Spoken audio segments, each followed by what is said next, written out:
Hi everyone, welcome to Proudly Jewish. I'm Cantor Eyal Bitton. My special guest today is Shabbos Kestenbaum. He's a recent graduate of Harvard Divinity School who is emerging as a leading voice among Jewish activists. Many of you might know him as the guy who is suing Harvard for anti-Semitism. I think we'll flesh out a little more of the details as we go along.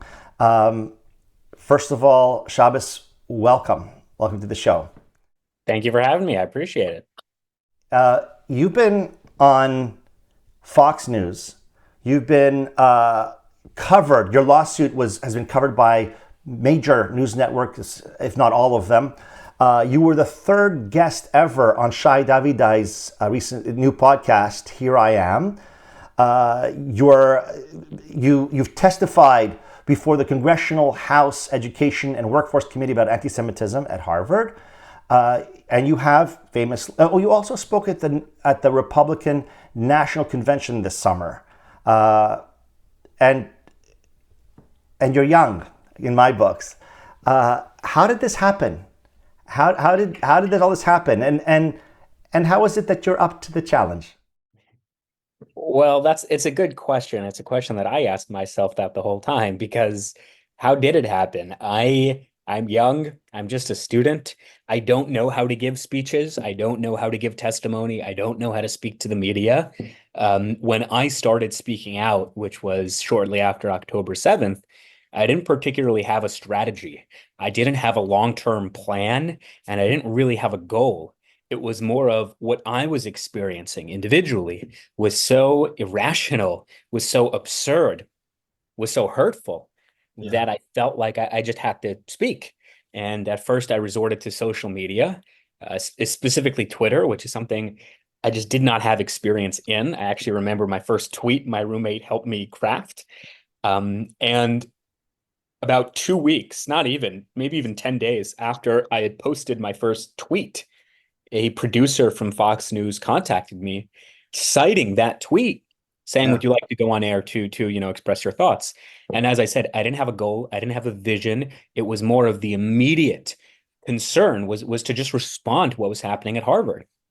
And I went quite literally speaking to, my 2 or 3 followers on social media to now I had a national audience of hundreds of thousands of listeners on TV. And I guess one interview led to another, which led to another. But I didn't plan for any of this. And I get a lot of criticism, some fair, some not so fair. And some of the not so fair criticism is that I'm in this for the attention. I like the camera. I like the media appearances. But the reality is, I would be more than happy for other students to take the lead on this. I would be more than happy for someone else to become the face of this movement. But one of the reasons I started speaking out is because, as the ethics of our fathers teach us, "B'makom she'ein hanashim yishtadel yosish," when there's a place where there are no men, strive to be a man, strive to fill that void. And I felt that there weren't enough people talking not just about the situation at Harvard, but the situation that all too many Jewish students on college campuses were experiencing. So I did what I did best. I just started complaining.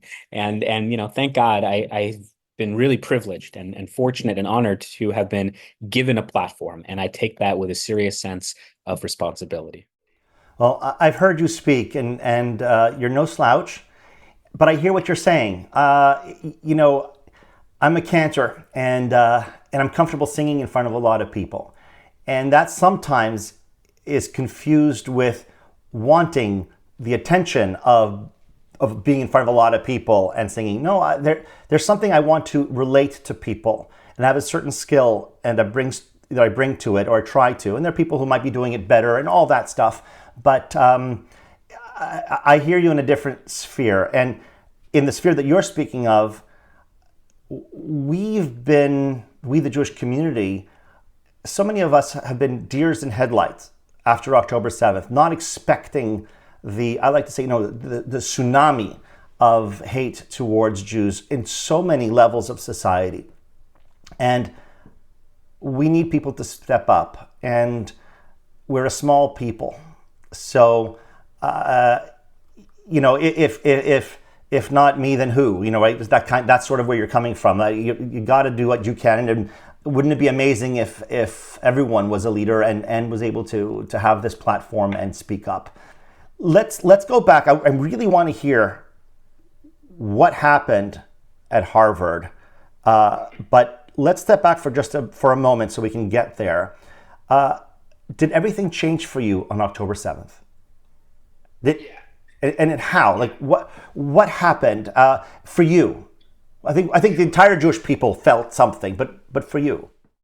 Well, I think most fundamentally, you mentioned by introducing me as a young person, and as a young person, I had never experienced Israel as an existential issue. Certainly, Israel has challenges. Certainly, Israel has always dealt with terrorism. I lived in the old city of Jerusalem for 2 years. I studied in yeshiva, and I remember that there would be stabbings in the old city, and it wasn't great. We didn't like it. We prayed, but that was the reality. But to experience Israel as an issue whereby its very survival is in question, I simply could not relate to it. I did not grow up during the Yom Kippur War, during the Six-Day War, Lebanon. I was 6 years old during the Second Intifada. I just don't have memories of it. However, for the very first time in my life and in the lives of basically every young Jewish American, we were confronted with the reality overnight that the place that our grandparents live, the place where we go to vacation for Passover, the place where some of us are privileged to study at, all of a sudden that place is under attack in a way that it was never under attack before. And that leads into the second part of the question was, how did it change me? I'm an Orthodox Jew, meaning I don't use my phone on the Sabbath. I don't use electronics on the Sabbath. For the very first time in my life, I did use my phone on the Sabbath because I have three siblings, two in-laws, a nephew, grandparents, aunts, uncles, cousins who live in Israel. And on the night of October 7th or the night of October 6th, whatever the time difference was, these rumors circulated. There was a bombing, there was a terrorist attack, it was a stabbing. As I said, that's par for the course, unfortunately, of having a Jewish state. However, the rumors persisted, and it was quite clear that this was something entirely different. So I was encouraged to use my phone, and that's what I did. And I spent hours trying to locate my loved ones, and thank God they were okay. But that's not the case of all Jewish students at Harvard. There were many who did lose friends or loved ones on October 7th. And this is also true across the board of Jews on college campuses. They're experiencing the Jewish joyous holiday of Simchas Torah. They're at their college Chabad or their college Hillel, the institutions of Jewish life. And all of a sudden, they're confronted with a new reality. So there's this great line by MLK: "We won't remember the words of our enemies, but the silence of our friends." And Wow. I would argue that many of us at Harvard would have been lucky had we simply had the silence of our friends. But we had 34 student groups at Harvard representing more than 1,000 students see exactly what was going on their TVs, seeing images of kidnapped babies, of burnt bodies, of women bleeding from their private areas. And their reaction was to jump out of bed. Some were still in their pajamas, to draft what they called an emergency statement to blame Jews for the largest massacre of Jews since the Holocaust. This statement literally began by saying, "We hold the Israeli apartheid regime entirely responsible for all ongoing violence in the Middle East." This is the night of October 7th. And that letter became a little infamous. It received national attention, and I'm sure many of your listeners have heard about that letter. But there were lots of things that didn't receive national attention. I was part until they kicked me out, of a student Mm. WhatsApp group at Harvard Divinity School. I study religion, so Harvard Divinity School bills itself as creating ethical and moral leaders of tomorrow. In this student WhatsApp group, a student had posted a rally that they were organizing. This is the night of October 7th, called "Long Live the Palestinian Resistance, Victory is Ours." And my classmates responded as if he was planning a picnic in the park. Can I make signs? Is this open to the community members? I mean, that's shocking. And that is something I will never be able to forgive and certainly never be able to forget. So October 7th changed everything in a very, very real way.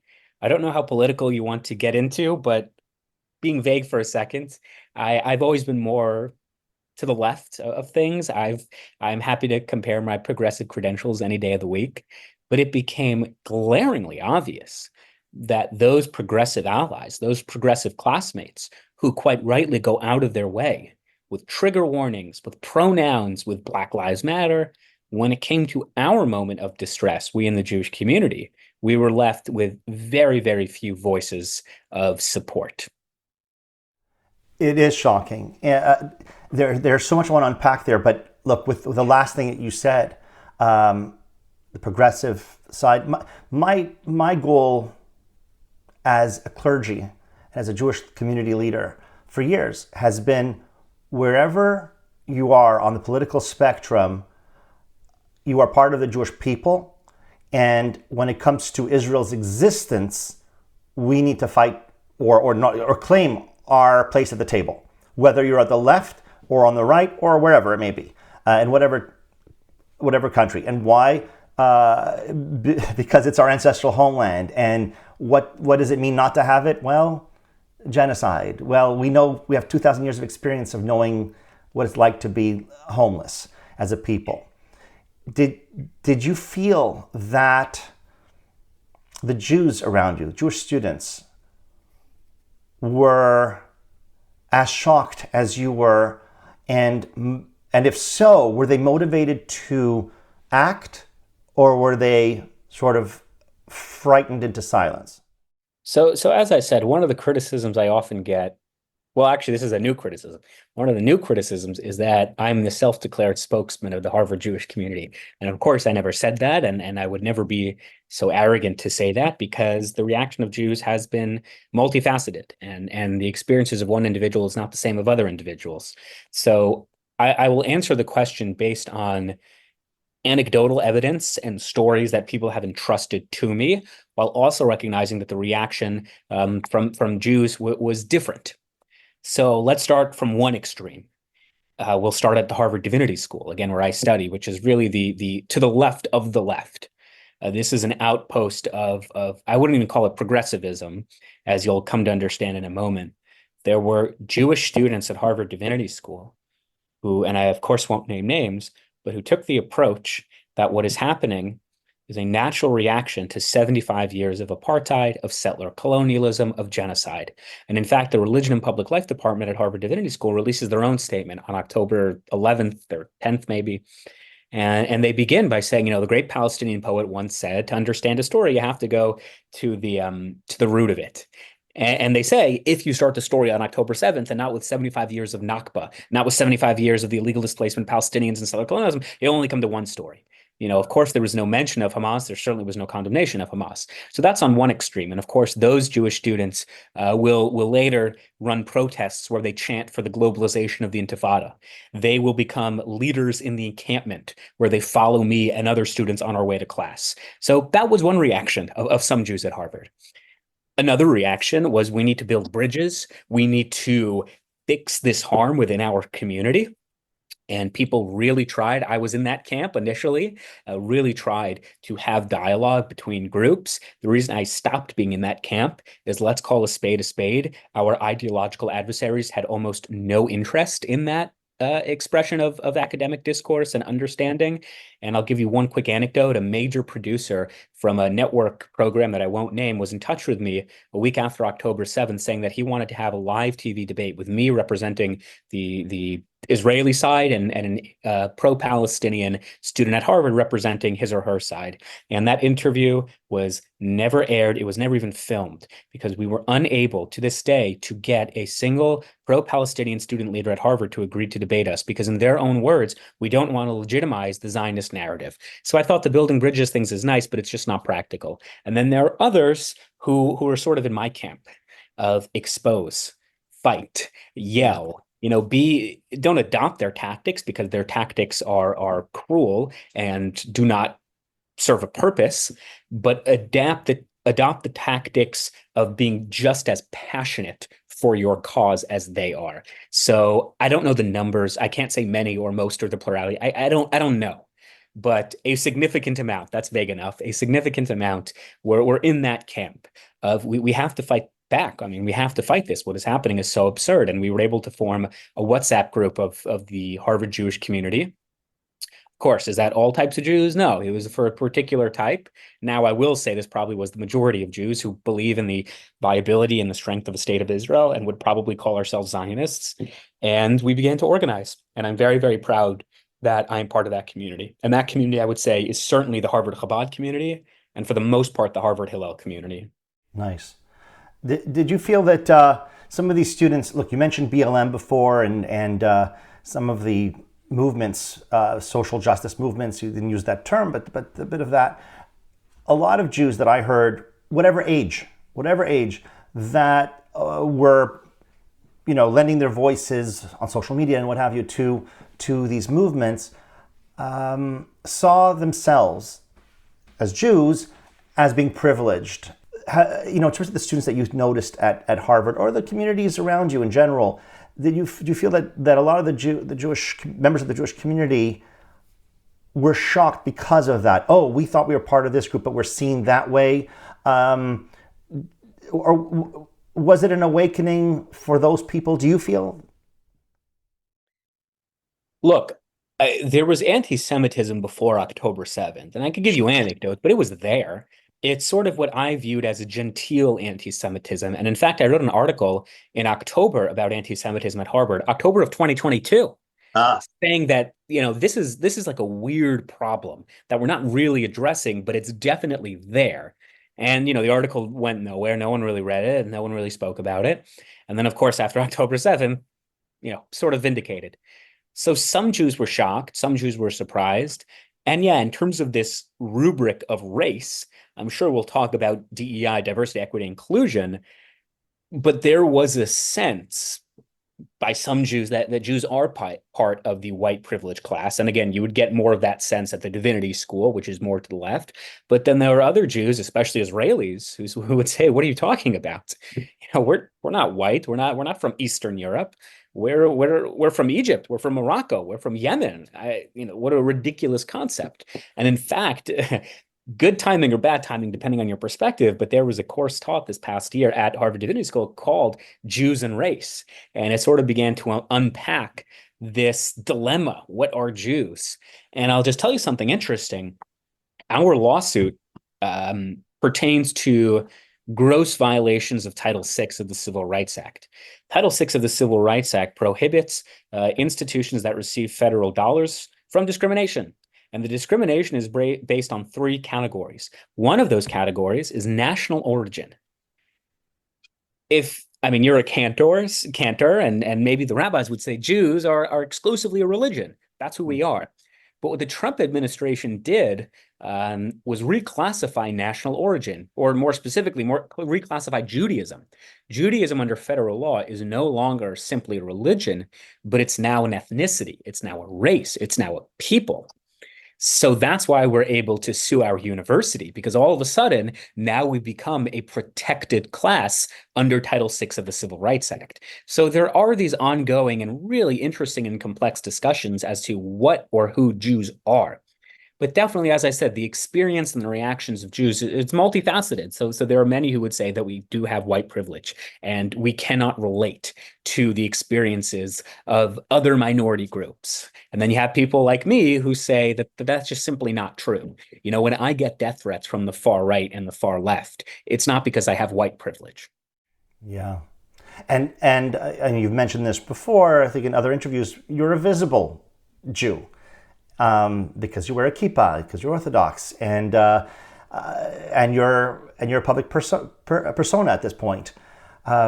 So, yeah, the images that came out that you were talking about that came out on October 7th, and I was up that night till 4 a.m. or so. I'm on the West Coast, just looking on Twitter, and I couldn't. It was unbelievable, these images, and I felt that in my lifetime, I don't think that anyone in North America has been exposed to this degree of atrocities.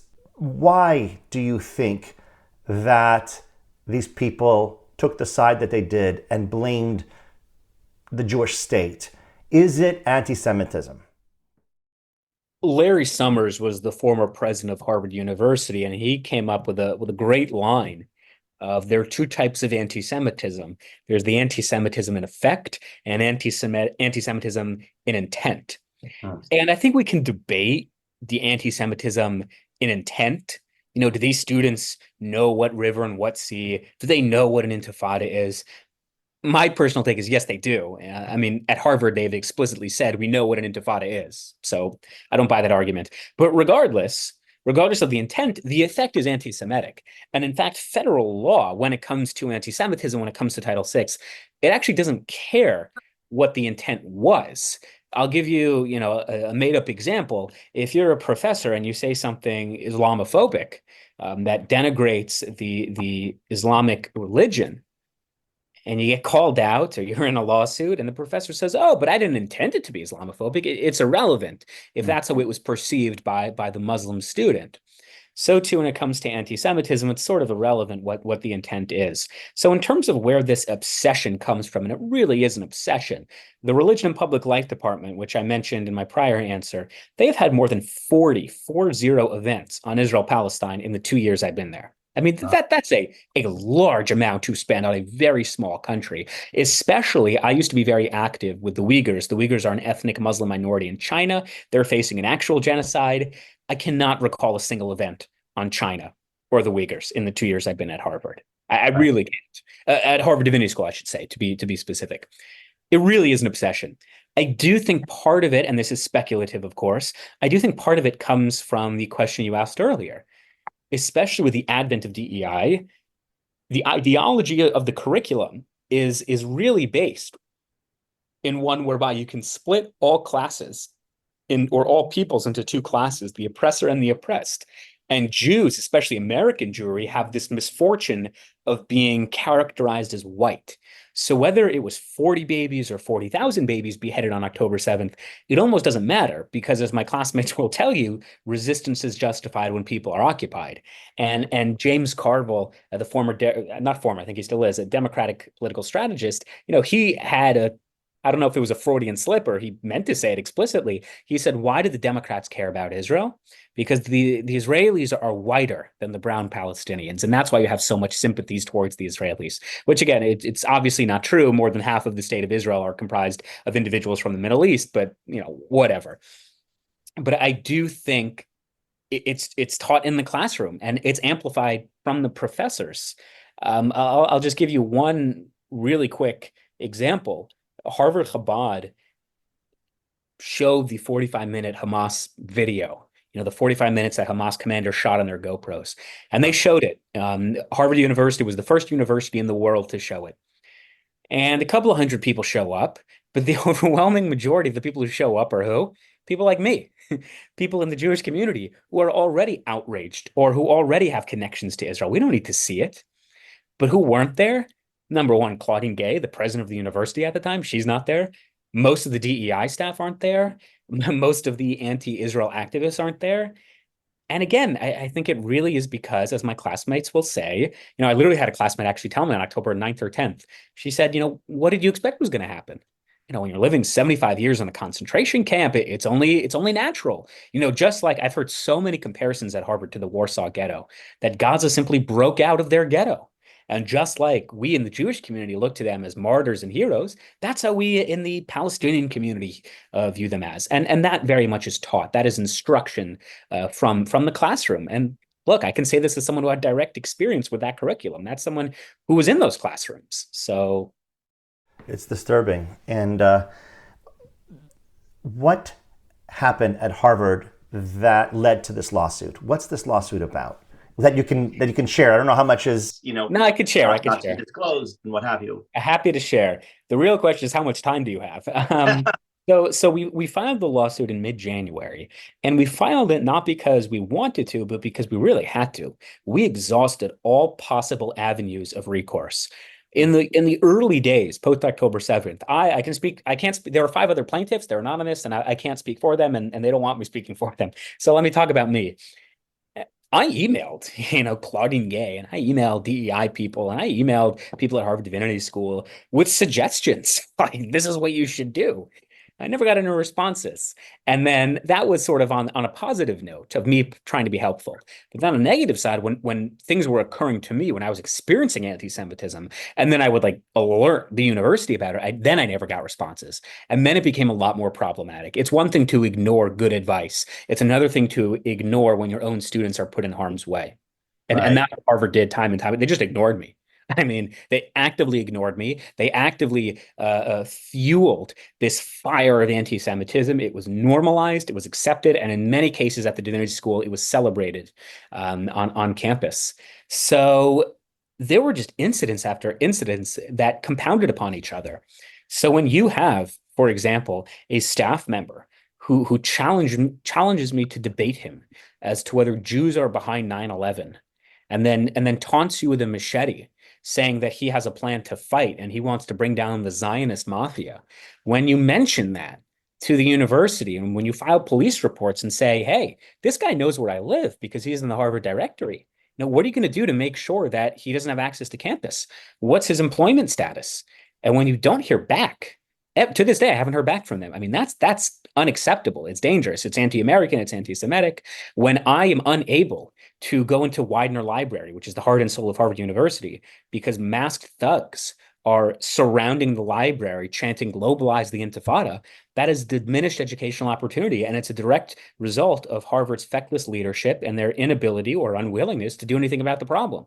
So our lawsuit, it's based on Title VI, which I mentioned earlier. Harvard has an obligation under federal law to make sure that no minority group is discriminated against. And number two, we have just a blatant breach of contract. When I give Harvard my tuition dollars, there's an expectation that number one, I will receive an education. And number two, there's like a basic modicum of security. And as I said, we've had diminished educational opportunities. I can't count anymore the times where, a building was surrounded from a protest or one area of the yard was blocked off because of these masked thugs. Or of course, later on, after we filed, we had to have an amended complaint. We actually had two amended complaints because you have the encampments and then you have professors who are publishing anti-Semitic cartoons. And time again, Harvard refused to do anything about it, or they would just reward the bad behavior.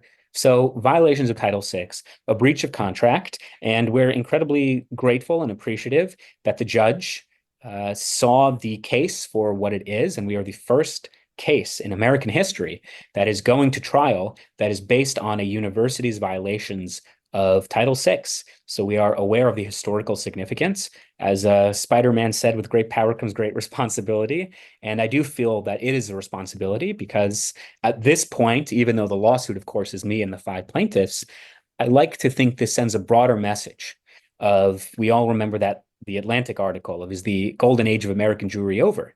And this lawsuit sends a very strong and clear message, not without a fight. Yeah. It's an amazing achievement to have gotten this far. It shouldn't have happened, right? We shouldn't be here. Given the situation, it's amazing that the judge did accept this and all that. What's the next step? When does it come to trial? Do you know? Do you have the dates? Yeah, so this is when I do have to be more careful. Okay. We are in theory going to trial. We don't have dates set. But I'll put it this way. As you quite rightly just pointed out, it shouldn't come to this. It shouldn't come to a trial. It shouldn't come to a lawsuit. It is a damning indictment on the state of higher education that in order for a minority group of students to feel that they have been heard, in order to receive equity and justice and equality, they have to resort to a court of law. That's a damning indictment on the state of higher education and a damning indictment on the state of being Jewish at Harvard. Having said that, Harvard can correct this at any point. At any point, should they decide that they are going to implement policies to counter anti-Semitism, that they're going to discipline students and staff members, that they're going to do right by me and the five other plaintiffs, then we don't have to go to trial. But if Harvard refuses to accept the reality, if they refuse to acknowledge their wrongdoing and their active role in creating an unsafe environment for Jewish students, then we'll go to trial. The legal world is another matter, and I'm going to step back, I think, and talk more globally about anti-Semitism. I don't want angry phone calls from my lawyers, so I got to be careful. Exactly. But remarkable that's gotten that again, great achievements. And look, I worry about the outcome personally. That if it's not, in the, I'd hate at the end of all this for Jews to feel, oh, we're not being heard. I think back. There was this convoy, pro-Palestinian convoy, I think in 2021 in London, England, that were driving down the road with Palestinian flags and shouting terrible things that they're going to do to Jews and to Jewish women. And it was dismissed. It was dismissed. And I think, many Jews feel abandoned. I don't know. I'm not British. I'm not on the ground there. I don't know to what extent, but I've heard that. So whatever happens of this, I hope that people do listen and we feel heard. So good luck on that. You spoke about DEI. Anti-Semitism has always been there. Okay, fine. It's always been out there. And as you said before, with DEI, you have this duality, this binary, oppressed and the oppressor. And there's not much room for nuance at all. And do you feel that we have any chance to combat anti-Semitism without dealing with DEI? That's a phenomenal question. I remember speaking with lawmakers, with congressmen and women from both sides of the aisle, and the question they often pose is DEI amend or end? I'm liberal, okay? I've never, even though I spoke at the RNC, I've never voted for a Republican before in my life. I have marched with Black Lives Matter. I protested when the Supreme Court overturned Roe v. Wade. As I said, I'm happy to compare my progressive credentials any day of the week. At the same time, given my direct experiences with DEI, I can say that there is nothing progressive, there is nothing liberal, there is nothing equity-esque about diversity, equity, and inclusion initiatives. The goals of diversity, equity, and inclusion as individual terms are good things. We should all strive for more equitable spaces and places, absolutely. But the framework at which those ideals are applied on college campuses are deeply problematic. They directly fuel anti-Semitism, and they do nothing to advance their own stated causes. Let's leave aside anti-Semitism just for a moment. I don't like to be speculative. I like looking in the facts and in the data. And the data supports that in professional settings where they've introduced diversity, equity, and inclusion programs, the rate of respondents who feel more included or a greater sense of belonging either remains stagnant or it actually decreases. DEI on face value hasn't actually worked with its stated purposes. It just hasn't.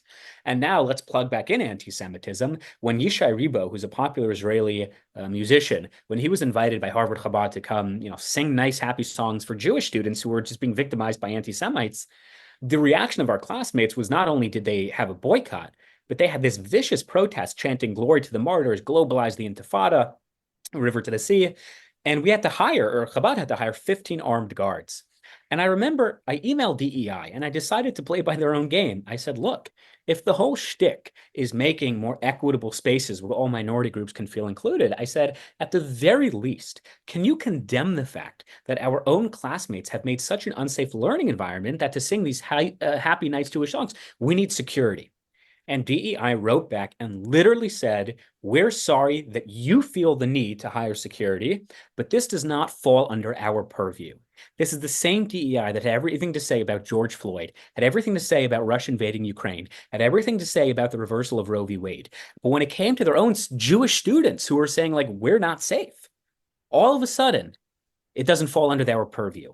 That is a blatant double standard. That is anti-Semitic. And as we will prove in court, that's discriminatory. That is no way to run an institution, especially one of higher learning, and especially one that is mantra is about creating more equitable spaces. So I'm happy to be proven wrong. And I know that for many people, affirmative action programs have helped them. There needs to be some recognition that DEI in its current form really, at best, does not help those causes, and at worst, creates more divisions. And I'm in that camp of DEI is clearly creating more divisions. Yeah, as a public person in my community, as a cantor, I've avoided weighing in on this. I've had discussions with people and public ones, and the statistics that I see are pretty convincing. I saw some statistic that showed, and this is not going to be very helpful because I don't have it in front of me, but I remember seeing something about how many DEI officers tweeted negatively about Israel versus how many posted negatively about any other conflict or about China, and it was huge difference, a huge one. So and when this simplistic way of looking at Jews and Israel is based on this oppressed and oppressor binary, I worry that there's no way to defeat or lower the heat without addressing it. And I'm not saying get rid of it. I'm saying either get rid of it or change it so that ameliorate it, find a way to make it better. At its core, DEI treats people differently based on their race or their religion or ethnicity or whatever it is. And that's at its core, that's what it does. Right. My parents grew up in the UK, actually, and affirmative action programs in the UK, I don't know if this is true anymore, but certainly when they were there, it was called reverse discrimination. Yeah. Or positive discrimination, some people called it. But the bottom line is, whether you're doing it with the right intention or not, as Larry Summers says, anti-Semitism in effect versus anti-Semitism in intent, it's irrelevant, because if you have a program that sees individuals differently because of their race, class, religion, that's problematic. And again, let's look at the data. At its peak, Harvard was 25% Jewish. 25%, that's a significant amount. Today, in 2024, it's 4% Jewish. It's not because Jews got dumber over time. It's not because we have had a crisis of intelligence the last couple of decades. It's because we do not fall under that DEI rubric. Because, as I said, the Jews have the misfortune of being characterized as white, and therefore we don't look. We in the Harvard admissions office, we don't just look at the merits, at the academic rigor, at the intellectual capabilities of a student. We look at them through this prism of race, class, and religion. And again, don't take my word for it. Last summer, before October 7th, Harvard's admissions criteria was found by the United States Supreme Court to be unconstitutional. That they were discriminating against Asian Americans. That if you were an African American student and you were an Asian American student and you were both applying to Harvard University, the Asian American had to get significantly higher test grades. Wow. That's discriminatory. Now, does that mean that African Americans shouldn't have a chance at university? Of course they should. And anything counter that would be racism and discriminatory and abhorrent. But should certain races or classes or religions have a leg up, but simply by virtue of their race or religion? I'm not convinced that they should. No. Now, again with DEI, I heard another interview with you where you spoke about a complaint being made to DEI, the DEI office falling on deaf ears when a certain individual named Noura Erakat came to speak, was invited to speak. Can you tell us what happened in this incident? Fantastic example. Noura Erakat is a professor. I don't remember if she has tenure. She's a professor at Rutgers University. Rutgers is investigating her for anti-Semitism. The investigation won't go anywhere because Rutgers is inherently anti-Semitic. Story for another time. This is a woman who is, forget about, did not condemn October 7th. She appeared on panels with Hamas commanders. That's not an exaggeration. People should, if they don't believe me, go on my social media. I posted the events that she has participated with and on. I'm very careful now, especially that I have somewhat of a public profile. I'm very careful about the people that I agree to be interviewed by, if there's a panel, who's going to be on it. And there have been occasions, I won't mention names, but there have been occasions actually where I've stepped back from an event because they were bringing in someone who I thought was really counter to my values. Can you imagine a rational adult woman consenting to be on a panel with a member of Hamas, and especially a member of Hamas who has promised October 7th a million more times? So the Center for Middle Eastern Studies at Harvard, together with the Religion and Public Life Department and other departments at Harvard, they invited her to speak. And not only that, she was a fellow at Harvard Divinity School for a year. In the Peace Religion Institute at Harvard Divinity School. I mean, this is insane and totally inexcusable, especially at an institution like Harvard, which has a track record of rescinding controversial speakers, rightly or wrongly. So I of course, emailed DEI and emailed the Center for Middle Eastern Studies and went through the whole process.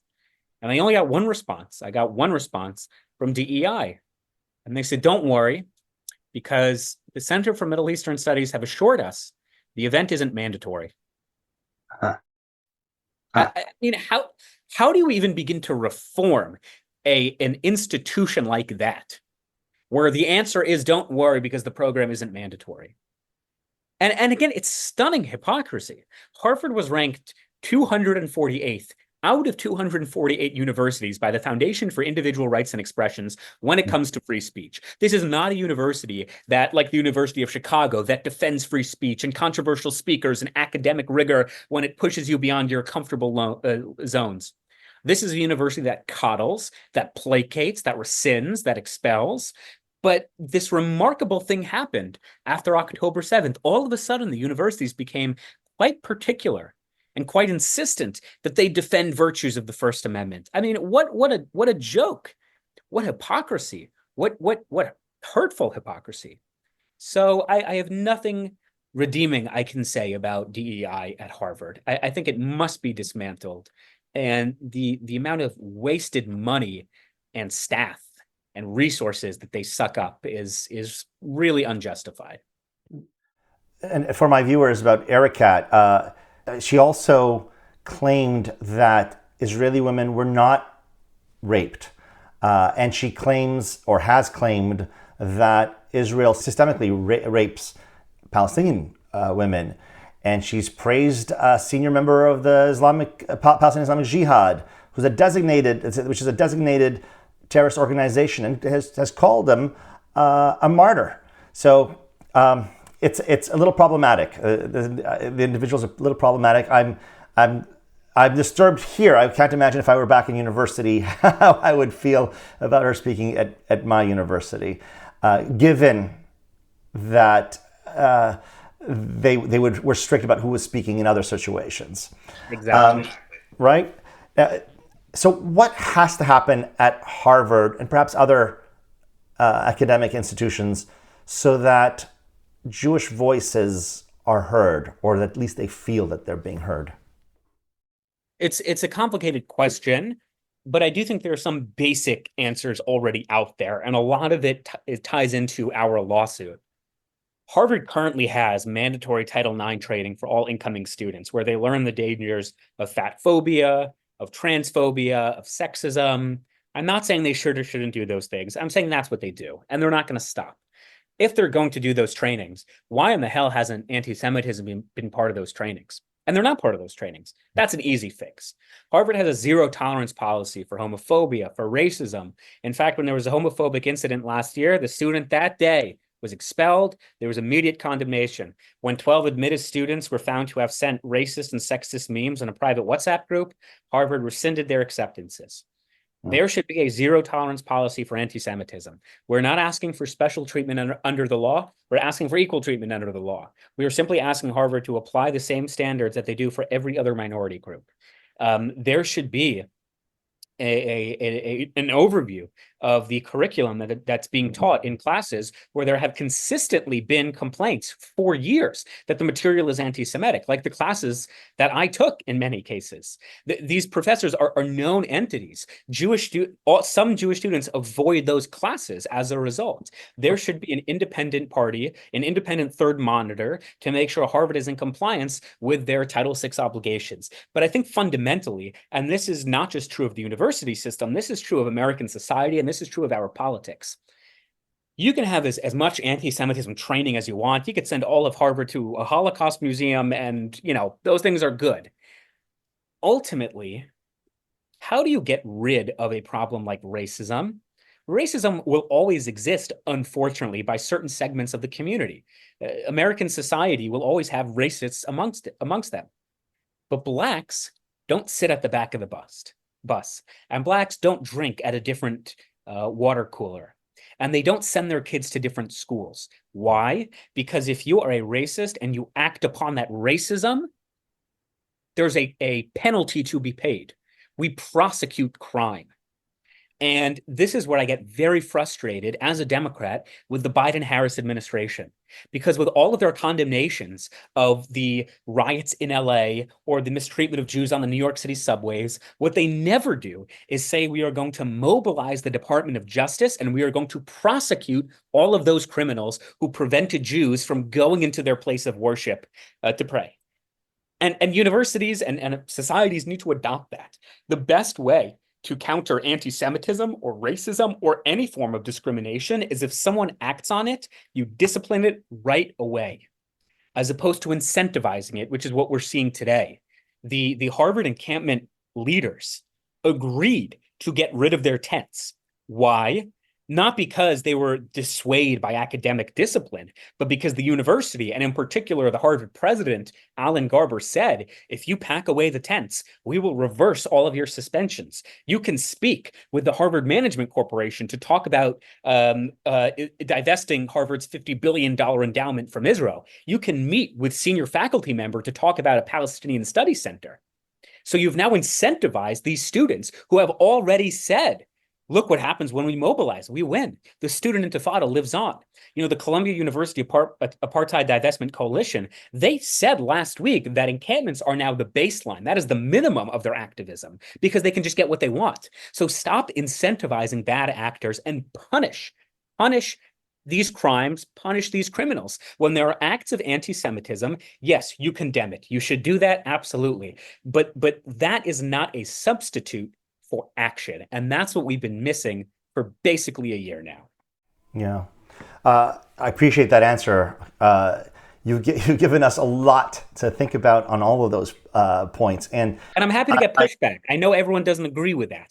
That's fine. But, you know, come up with a better answer because this is what I've seen. I've just seen, you know, lawlessness, really just blatant disregard for rules and policies and laws. Yeah. So without weighing in on the politics of things, I think that a lot of people can agree with the idea that, look, when there are no repercussions to anti-Semitic acts, you're not going to help the situation, right? You may well incentivize. What do you say to those people who make the differentiation between anti-Zionism and anti-Semitism? I say this because every time that I post something, a YouTube, podcast, a message of some sort online about anti-Semitism, there's always someone who's going to make the differentiation and go, no, you're conflating things. What's your answer to that? Easy. Most of those people who make those claims are either not Jewish themselves or they're deeply uneducated Jews.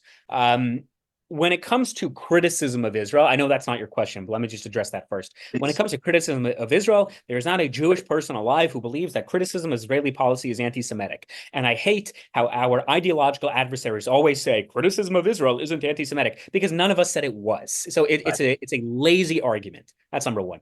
In terms of the anti-Zionism is not anti-Semitism, number one, almost every single anti-Semite is an anti-Zionist. Okay. Yeah, there might be some exceptions, maybe, but overwhelmingly. But number two, much more fundamentally, is you cannot separate the Jewish people from Zionism or the land of Zion. I'll use it that way. I'm an Orthodox Jew, meaning I pray 3 times a day. The direction I pray, and that every Jew, when they do pray, is Jerusalem. We've been doing that for 3,000 years. We have been talking about the return to Zion for 3,000 years. We just had on last week, I don't remember the day. Tuesday. Thank you. We just had on Tuesday the fast of Tisha B'Av, the 9th day of the month of Av, where we commemorate in 586 BC and in 70 AD, the Romans and then the Babylonians destroyed our holy temple in Jerusalem, exiled the Jewish people from the land of Israel, and tried to discontinue our attachment to the land. When we get married, before we consummate the marriage, before the marriage becomes valid or legal, we break a glass under the wedding canopy to symbolize that we are still in exile and that God himself has his home in Jerusalem still unbuilt and unfinished. To separate the people of Israel from the land of Israel is deeply anti-Semitic. Why are we called Jews or Yehudim? Because we come from Judea. We literally come from a geographic area on planet Earth that we can pinpoint to and say our foundations, our origins as a people literally originates with the land. We are deeply and inherently and intrinsically forever connected to the land of Israel. And the moment anyone tries to argue against it, or worse, when they try to disconnect the people from their land, that is unquestionably anti-Semitic. So I find that argument so lazy, so silly, so devoid of history, and I'm incredibly passionate, as any Jew is, or educated Jew, I should say, of our attachment and the commandments that we do every day to remind us of our attachment to the land of Israel. So anti-Zionism, unquestionably, irrefutably anti-Semitic, case closed. Great answer. There was one thing you said at the very beginning of that answer that, correct me if I'm wrong, but I think it means the following. You're also saying, look, that definition should come from us and not from the non-Jewish community. Am I accurate in going, that's accurate. And let me just add, that's not a radical position. Right. Yeah. African Americans define what is derogatory and offensive and hurtful to them. I, as a white person, would never, it wouldn't even occur to me to tell an African American, yeah, I know someone called you the N-word, but he didn't mean it. To you it's racist, but to him, he meant it as a sign of camaraderie. That argument, that defense would never stand. But Jewish people are the only minority group in the world that are not allowed to define what's hurtful, derogatory, harmful, or anti-Semitic. I mean, it's a fascinating phenomenon. You would never tell the LGBTQ community what is or isn't homophobic. You wouldn't tell the African-American community what is or isn't racist. But everyone feels entitled to tell the Jewish community what is or isn't anti-Semitic. It's fascinating.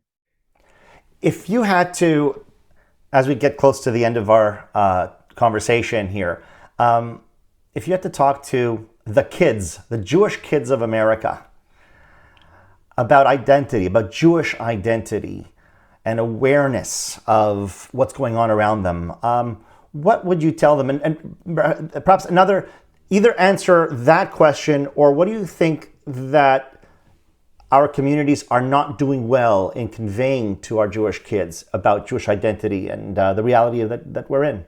Sure. I'll start with the second part of the question, and this might be controversial, and I'm happy to get pushed back. I'm an Orthodox Jew. Hopefully you can see the kippah.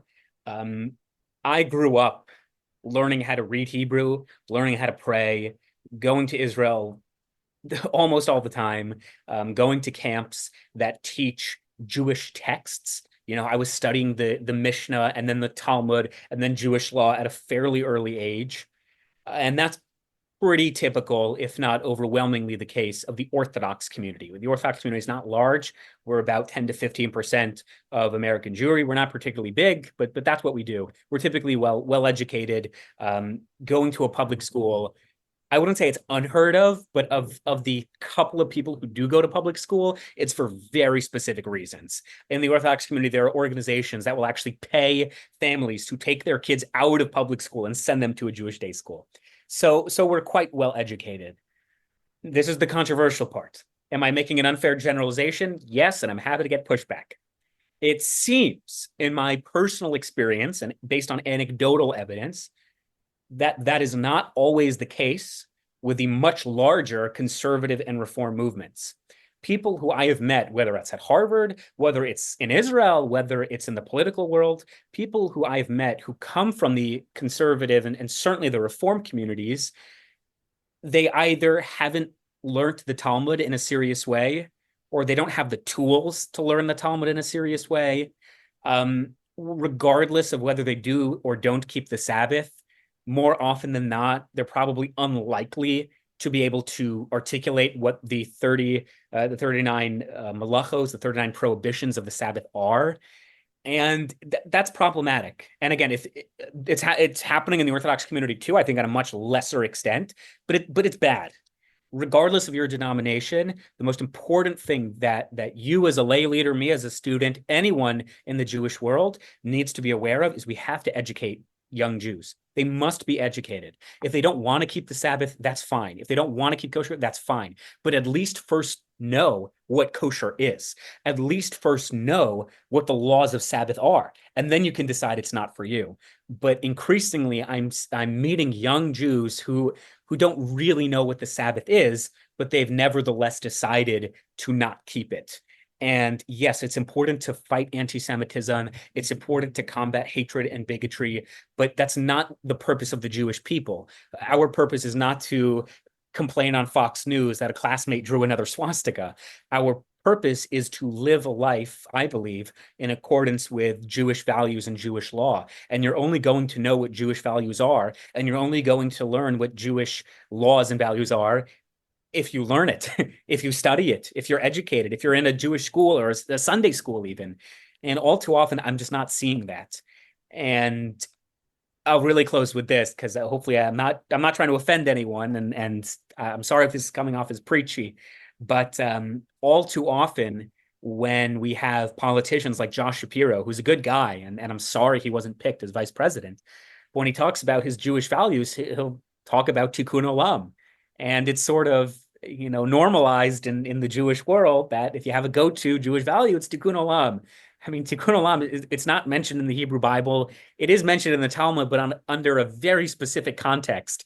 It really just took on a meaning of its own in the last few decades. It really doesn't mean what people think it means, but there's so many other values. And I just don't think we as a community are doing enough to instill those values or teach those values to the next generation. So the main thing is be educated, educated. That is crucial. That is the foundation of our Jewish civilization. Is an excellent answer. Whether a viewer agrees or disagrees, that's an excellent answer. My final question to you. Does American Jewry have a future?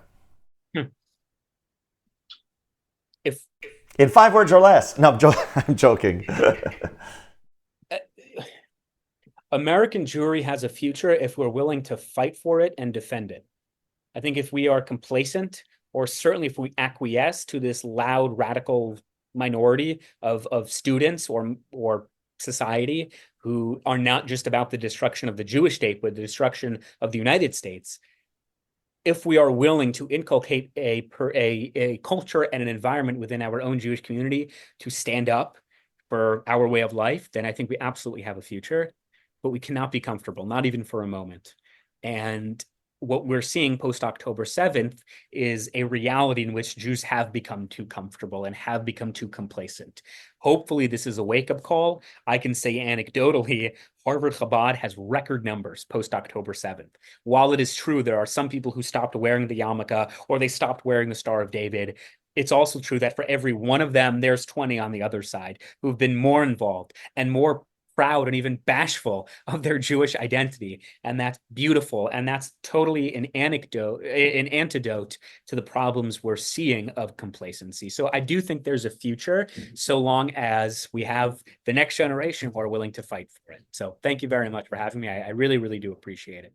Shabbos Kestenbaum, thank you so much for giving me your time and for being so proudly Jewish. Thank you. All the best.